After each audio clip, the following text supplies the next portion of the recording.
What will I do gin my Hoggie dee by Robert Burns, or what will I do if my young sheep dies? What will I do gin my Hoggie dee, my joy, my pride, my Hoggie, my only beast I had nae may and thou, but I was vogie. The livelong nicht we watched the fold, me and my faithfu doggie. We heard naught but the roaring linn among the braes, say scroggie. But the houlet cried frae the castle wall, the blitter frae the boggie. The tod replied upon the hill, I trembled for my Hoggie. When day did daw and cocks did craw, the morning it was foggy, and unco tyke lap o'er the dyke, and maist has killed my Hoggie.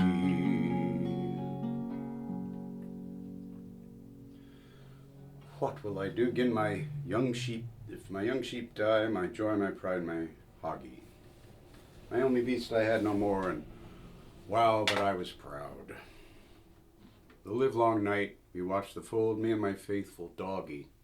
We heard naught but the roaring waterfall among the slopes, so covered with scrubby pines, scroggie.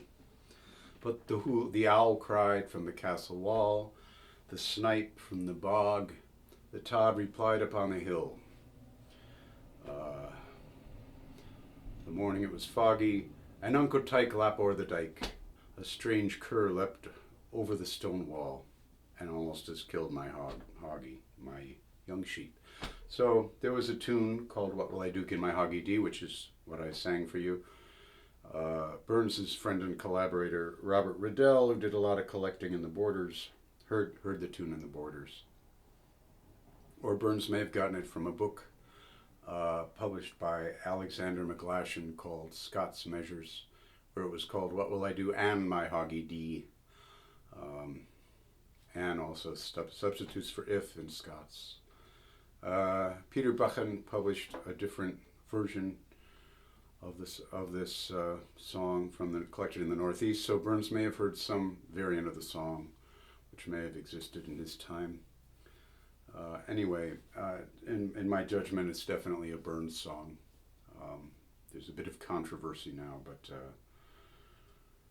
the houlet cried frae the castle wall, the blitter frae the boggie, the tod replied upon the hill, I trembled for my Hoggie. So you've got the internal rhyme of cried and replied. The rhyme replies. It's very Burns, as well as the alliteration in there. Was published anonymously, like a lot of his songs, in the Scots Musical Museum.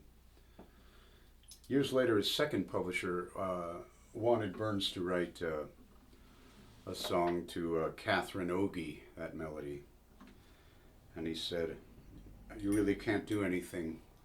There's no sentiment when you rhyme with Ogie,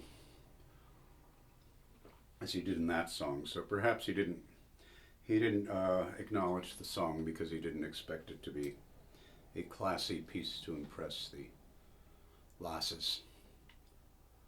All presumption on my part, but that it's a Burns song is not presumption, but judgment on my part.